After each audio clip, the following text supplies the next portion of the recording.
Rights Rally, we join hundreds and thousands of outraged people across the nation who are marching and rallying today in every state for abortion justice and to protest the U.S. Supreme Court's decision to allow Texas' 6-week abortion ban to take effect, even though the ban violates nearly 50 years of precedent upholding individuals' constitutional right to abortion. So we must fight. This year alone, we have abortion restrictions introduced in 47 states. No matter where you live, the fight is at your doorstep. Remember that, the fight is at your doorstep. This extreme anti-choice agenda of reproductive control is fueled by misogyny, racism, and a war against the poor.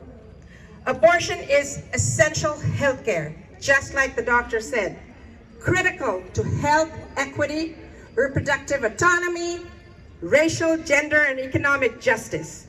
Restrictions disproportionately harm Black, Indigenous, and Latinx individuals, people with low incomes, LGBTQ people, young people, people with disabilities, immigrants, and people in rural areas.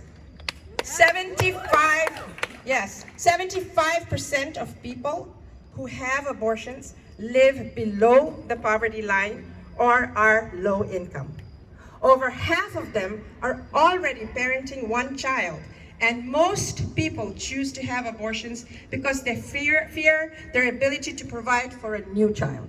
So these are not just the teenagers you hear about. These are people who are leading productive lives and want to go ahead. Critical to remember that non-binary and trans men need same access to abortion care that a cis woman does, but their road has many more hurdles. Texas's SB 8 is also a bounty hunter abortion ban, since it rewards private citizens to enforce the law.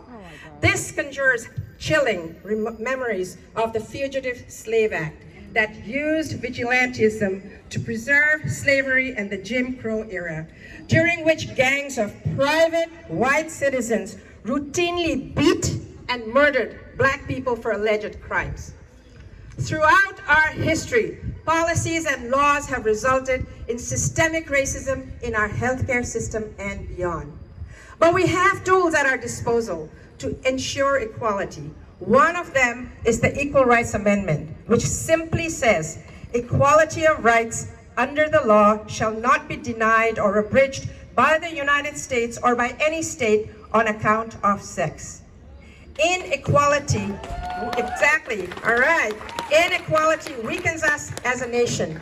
The ERA is for every American, regardless of gender identity or sex.